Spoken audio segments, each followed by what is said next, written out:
Hello, everybody. Hope you're well. And for those of you that celebrated, I hope you're having a lovely wind up towards Christmas. Maybe you've got some time off. Who knows? Either way, I hope you're doing well. So, this video is going to be an updated Talon, Soulbind, and kind of Ret Paladin tactics video with how I play.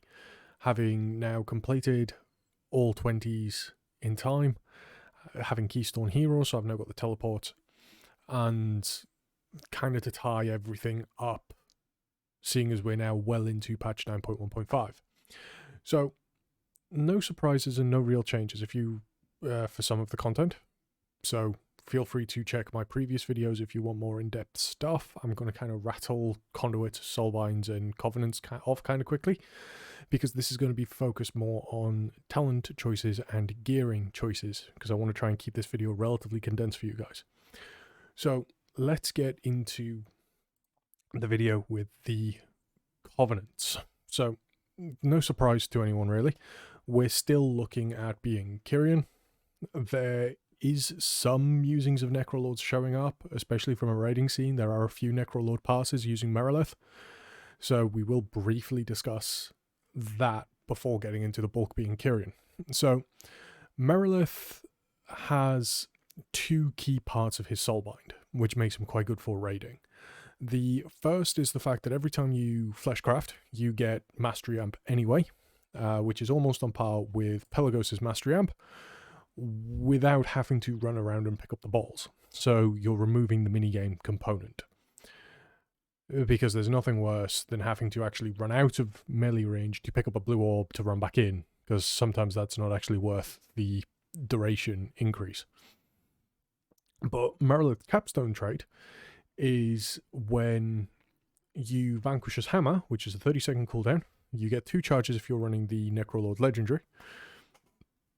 You summon Kevin's Oozling, which applies a 6% damage taken debuff, essentially, to your target, and from there, you just crack on with your rotation.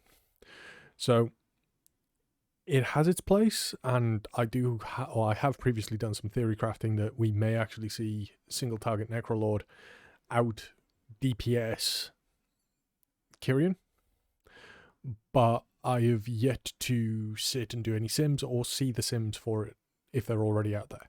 But that's just theory crafting. So getting onto the current then with Kyrian, raiding is still very much Pelagos focused. Doesn't really come as too much as a surprise. There are 1 or 2 passes where Mikanikos is used, but they are only passing because the individuals in question are getting a lot of PIs. To put it in the context for, I think it's Guardian of the first ones, there is a Mikanikos log within the top 10, but they had 11 buffs applied to them from other players, which was a bit much. So they had 3 power infusions, 2 benevolent fairies, 5 kindred empowerments, and 1 kindred affinity application. So they had a Kyrian druid basically amping them. So Mikanikos can be played, but Mikanikos kind of comes into his own more in Mythic Plus. So let's get into that. The reason Mikanikos comes into Mythic Plus is because of his capstone trait, Effuse Anima Accelerator. So Divine Toll releases a blast of overcharged anima at your target's location, dealing AoE damage. It's just shy of 6,000 arcane damage, split evenly to all targets over a course of 8 seconds. It also reduces the cooldown of Divine Toll by 4 seconds per affected enemy, up to a maximum of 20 seconds.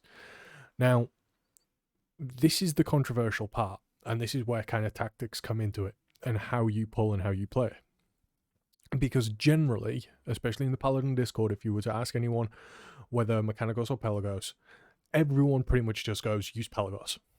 And the reason for that is because Mikanikos will desync Divine Toll from Final Reckoning and Execution Sentence, which isn't great. It becomes quite clunky to play with. And Mikanikos, from my personal experience, does have that kind of play curve to it.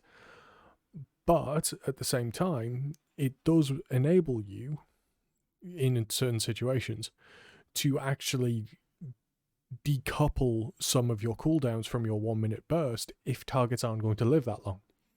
So a good example of this is when you're going through Mists of Tyr Scythe. You have moments going through there, especially after Ingram Alloc and you're doing the maze up to Mistcaller, where you can deal with a pack and the pack isn't going to last a minute. It's not even going to last 30 seconds. But if you were to use your Seraphim, Divine Toll at, 4 or 5 targets with Wake of Ashes, you can do a substantial amount of burst AoE damage. And with that fight lasting, say, 25, 26 seconds, then you've got the maze portion where you're working out which door to use or whatever, and then moving into the next pack, your 45-second cooldowns have come back. Whereas if you'd held for your minutes and used your minutes on cooldown, you'd be using them in the middle of 2 packs rather than at the start when we get the most benefit out of it. And that, one of the best dungeons I've done where you can kind of see this in use is my 20 Halls of Atonement. You can kind of see me decouple my Divine Toll and things, holding my Execution Sentence on my Final Reckoning for more opportune moments, knowing, well, this mob isn't going to last a minute. I'm not going to get the benefit out of it. Hold it. Hold it for the next pack where I will get the benefit out of it. And as a result, some of the top Ret players in the world, especially from a Mythic Plus side, like Quava for instance, currently top Ret, I believe, by a sizable margin, nearly 3k IO score, pretty much exclusively runs Mikanikos at this point. Another reason for it is Hammer of Genesis. Hammer of Genesis, damaging a new enemy grants you 3% haste for 10 seconds up to 5 stacks. Now, this is obviously very, very good on the start of a pack pull. This is then further amplified on weeks such as Spiteful or Explosive, when you have additional new targets to hit throughout the course of the fight. Because Genesis works as just if you hit something new, so changing targets a lot. So if you swap to a Explosive Orb and Crusader Strike it, you've just renewed your 5 stacks of Hammer of Genesis, which is 15% haste up. And over the course of a fight, I cannot emphasize just how efficient this is. Definitely helps, especially when you consider that we're using our double conduit options of Virtuous Command and Bringing Clarity. So there's an argument to be made for Pelagos or Forge Light, but especially from a Mythic Plus perspective, I'd recommend learning to play with Forge Light, because having that option of using your Divine Toll either at a minute or at 40 seconds will definitely help you from pack to pack, even when you don't have wings. It takes a little bit of getting used to, but in my recommendations, fully worth it. And that frequency option outshines Mikanikos' mastery and playing his mini games, because the only irritating part about Mikanikos is occasionally getting bronze knockbacks at inopportune times. So Sanguine weeks, for instance. Having Bron randomly knock things back into a Sanguine puddle, not the best. But, again, you can kind of play it by ear. Now, for the Conduits, you'll be happy to know that the Conduits haven't really changed. For Kyrian, we are still locked into Ringing Clarity, Virtuous Command, and if you are running Pelagos and you need your third Conduit, you're pretty much running Templar's Vindication. Now, little bit of theory crafting for, also, you're running Expurgation if you're Necrolord. So, you swap out Ringing Clarity for Expurgation. That hasn't changed. Please feel free to refer to my older videos for that. Now, little part of 9.2 speculation, because of the tier set bonus, specifically the 4-piece and the random Wake of Ashes resets that we may get, that may amplify Truth's Wake to a point of being relevant within a Mythic Plus setting. So you may actually see builds where Pelagos, because it gives us a third potency, might see player, or we might see Merilith and will be using Truth's Wake instead for the 3 potencies. But that's 9.2 video, and if you guys want me to do a whole theory crafting video on it, I will do, but I've kind of alluded to it in previous videos. So with Soulbinds and Conduits kind of out of the way, let's go on to gear. So swapping to the Mythic Plus set. Right. Previously, in a lot of my old videos, I used to advocate using Divine Toll as your Mythic Plus legendary of choice. It is still guaranteed your rating option. If you're Kyrian, just, yep, that is your go-to. For Necrolords, you are using Final Verdict on your cloak. Unfortunately, we have to contend with dome sockets. Once dome sockets are over, I suspect that will be moved again back to something like Helm or Chest Piece. So don't worry if you have it on those slots. It will become relevant again, I assure you. But for Kyrian, yeah, you are using Divine Resonance for your rating. For M+, I kind of been converted back to using Tempest the Lightbringer for consistent AoE throughout the course of a dungeon. There are some dungeons, though, where that will be different, and that is potentially Tyrannical weeks, but even Tyrannical weeks like Spires, for instance, or other kind of boss-heavy dungeons where you want to just put that little bit more damage into the boss. For Theatre of Pain specifically, though, I'd run Divine Resonance regardless. I have played around consistently now and tried to do it with Tempest the Lightbringer versus Divine Resonance, and there just isn't enough trash to make Tempest the Lightbringer worth it over the course of a dungeon, which kind of sucks. Because the thing with this particular legendary is it accounts for about an extra 6% damage on our Divine Storms over the course of a dungeon, and on average, a Divine Storm will do about 30 to 32% of your total damage in a Mythic Plus key.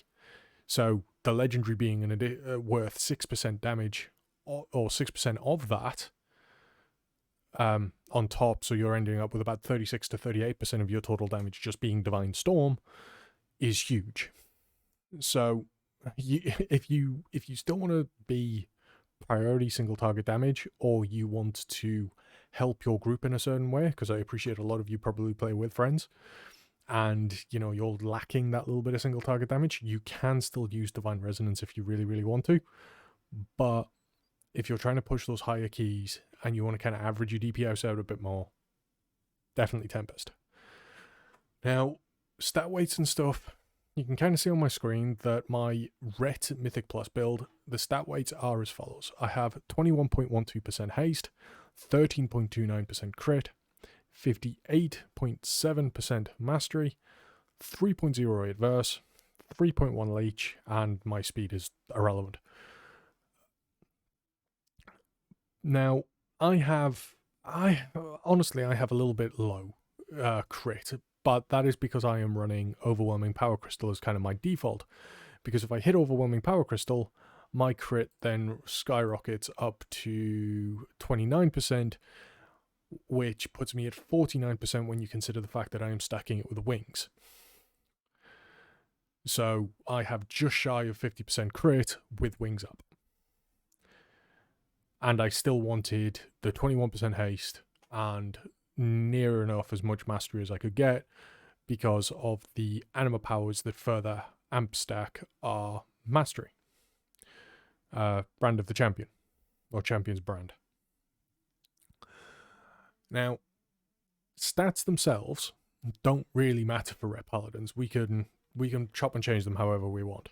Like, I do have builds where I can have much higher crit with rings, and there we go. So I can go 18 crit, 18 haste, 43 mastery, and 11 verse, which is pretty good. And this particular setup I've actually used from time to time for higher dungeons. I've also swapped to that, so I've had 14 haste, 18 crit, 49 mastery, which has been a sufficient enough gap between the two, that for the most of the dungeon I've had that mastery amp. Unfortunately, because of the way that Champion's Brand works, whenever I've then popped my overwhelming power crystal, like now for instance, it puts me at essentially 56% crit, so I will end up getting crit amp from Champion's Brand and it'll flip between the two. But having 11% versatility does make you a little bit tankier, especially for those 18s, 19s, and 20 keys that I've been doing of late. But I wouldn't stress too much. This is more of one of those things where if you have multiple necks, rings, a fantastic place for you to kind of play around with your stat weights because they have so much on them in terms of stats. If you end up with like a, you know, crit verse ring or a haste mastery ring, you can kind of play around with the options. But if you're still gearing, don't stress. Now, the big part of where the tactics kind of come into this, and again, please see my Halls 20 video that I did, because it's a really good example of this, is generally speaking, like my default talents are going to be a Titan Ocular Gland, because it's just flat mastery, and it picks whichever your highest stat is and gives you that. Unfortunately, I only have a heroic version, so it only gives me 124 stat. At some point, I hope to re-clear, once we get past my, obviously, guild problems, and get a mythic one, but that's, you know, on the wish list. The other trinket I currently have is a 90-second trinket that can just be tied to 2 wings. I do also have a Vial of Putrefaction, which is another passive. I have the 1 minute, but haven't really PvP'd. I have an Old Warrior Soul, and I have a IQD.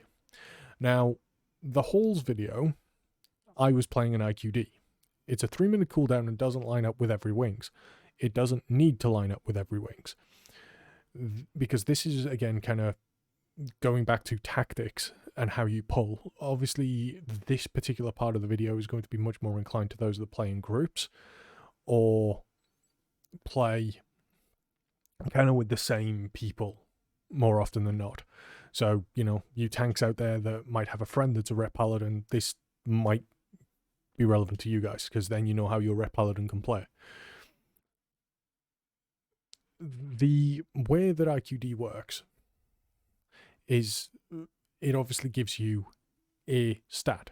In my case, it either gives me haste or mastery whenever I use it, which is a huge amount of stat amp on top of what I'm already using when I'm bursting with Seraphim and things like that. The result means that you have essentially peaks and troughs every 4 minutes. So it's a 4-minute cycle where you have a huge peak that's with your wings, IQD, and everything.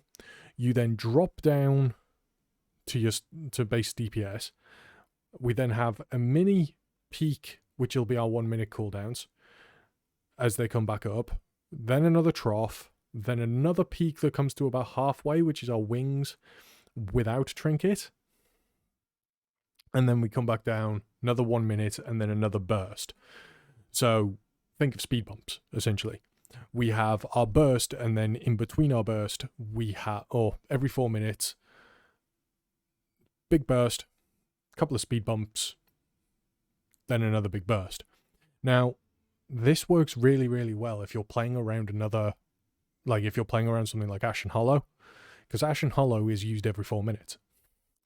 So if your group is playing around that and being like, right, okay, Ashen Hollow's back in 10, let's go for, you know, a 4-pack pull, then this is where the Paladin tactic is going to come in really handy. And again, this is where you kind of see it played out in my Halls of a Tournament 20, because that's how we played. And in that video, I'm talking about how, right, okay, I can use wings here. Like, I don't need to worry about using my trinket. My trinket's about to come off cooldown, but I don't need it for another minute. It's fine. We got this. And that comes from a little bit of practice. If you don't feel comfortable with this, though, you can get a Instructor's Divine Bell, which has obviously been made very, very popular by our boomies, but that is a 90-second mastery amp, which fundamentally does the same thing. Because generally with IQD, I'm fishing for the mastery, because the amount of mastery it generates is huge and does make wings just scary. But a high item level bell, like if you get a 213 version or something, if you're really, really lucky, whether it be from your follower table or from world quests, you'll be laughing to the bank.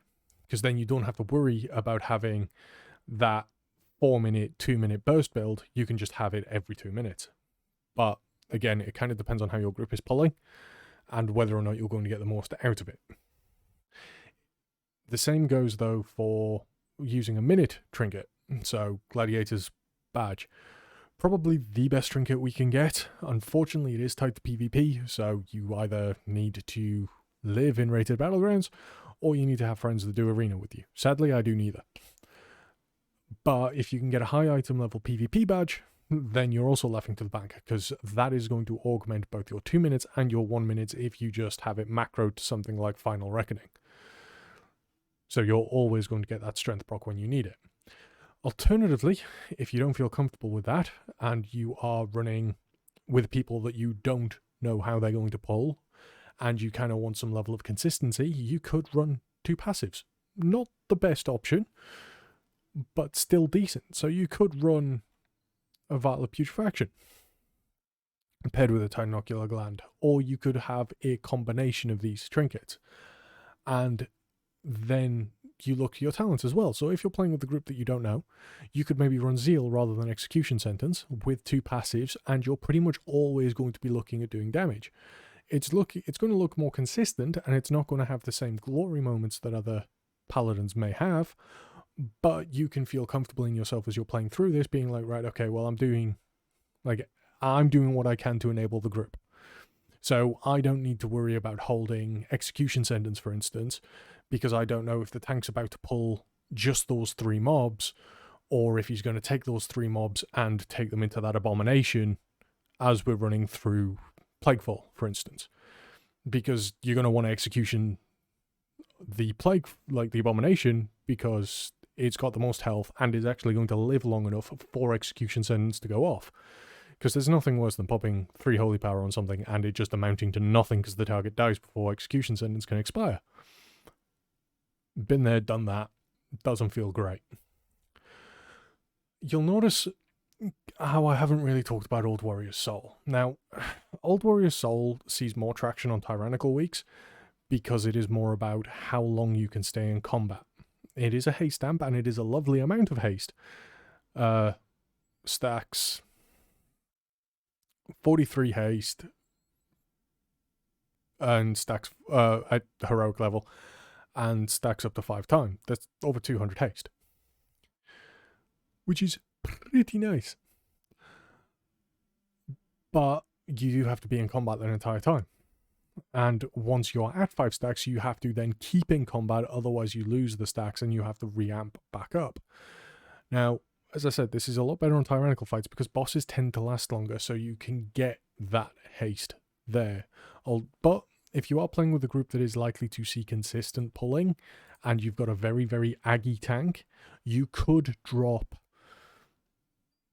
let's say, Tinocular Gland for Old Warrior's Soul, which you see me do in a few dungeons, because in my particular group, we have Stormy, who is a very aggy tank. Like, you look at any of my 20s, or any dungeon I've done actually with Stormy as a tank, and you will just see this luminous blue cat thing yeet out of one end of the pack as it's dying because he's off to get the next one. So my only problem with Old Warrior's Soul is generally whether or not I can keep up with the tank to stay in combat. If you can, then it's a fantastic trinket.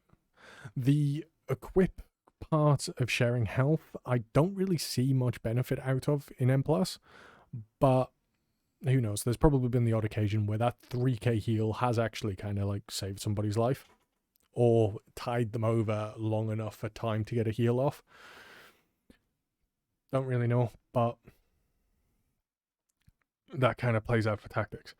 For weapons, Jaelith's is good. A 5 rank Jaelith is pretty strong. You do have to be very careful though when you're simming it with regards to how much of the secondary stats you are losing, because they're are some cases when you are running your sims where it will actually say that you need to stop at 3 or 4. Generally 4, I believe, is where you stop if you still need the stats. So you're at like 11 haste and 10, whatever the stat is, I can't remember. But you don't get much secondary stats, but you get enough. You know, poking an eye with a sharp stick and all that. Alternatively, if you're not looking for a jailet, a 252 weapon will still compete, and they're kind of on par with each other. So 246 jailet is on par roughly with a 252 weapon, and depending on the stats of that weapon and your sim weight, you'll see a little bit of variance in which is better and which isn't. Like, for instance, for me, my 246 jailets is better than a 252 weapon that drops from Eye of the Jailer from a rating perspective. So again, kind of don't stress, although I do know that the weapon from Mists is also very, very good for us still, especially if you're kind of PvP focused and want to get into that. So it is a weapon I am hunting for personally if I can get it at 252, so that it can go into my higher item level build because it has versatility on it, which is nice for higher keys. But now we've kind of discussed about the tactics and talents, tactics and gear. Let's briefly talk about the talents. So this is kind of my default build, and as the default build you'll see a lot of people run. Not a whole hell of a lot has changed here, except for the fact that you might see Zeal being used, and you may or may not also have a setup like this. Obviously for M+, you're pretty much going to keep Imperium Power.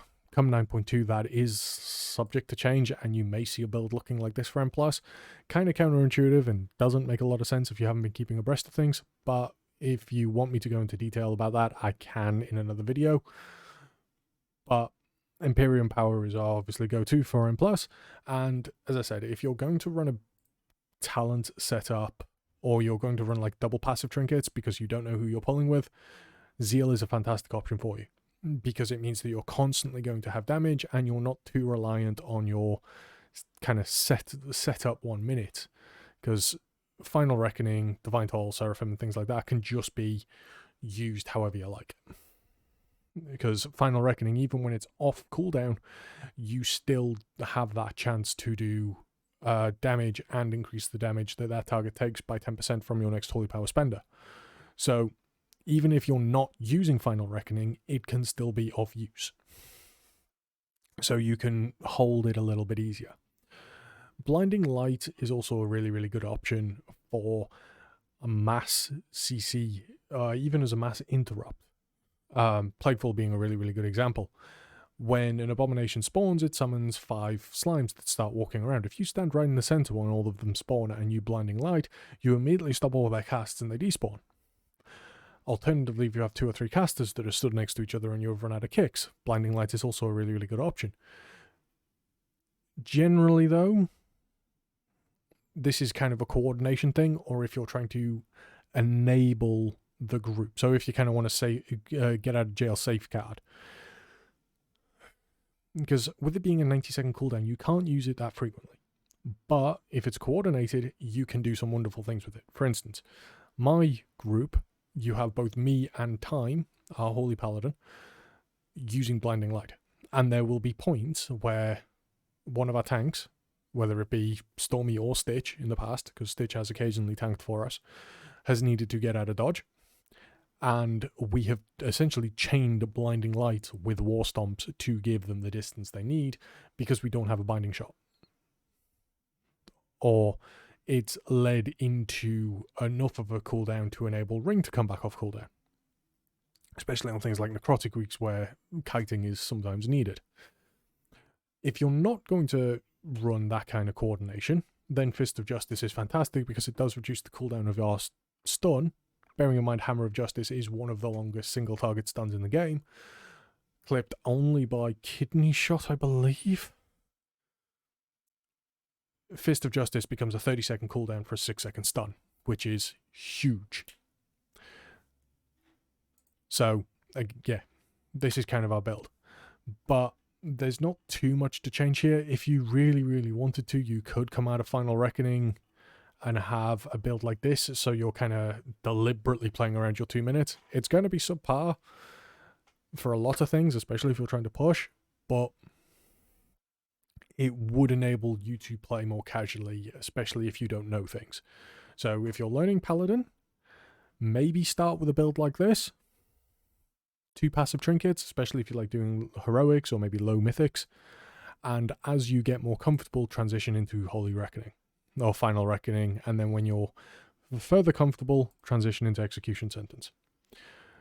So hopefully that rattled everything off and you have kind of a good idea of where Ret is for 9.1.5. And if I have missed anything and you want to ask, please comment below.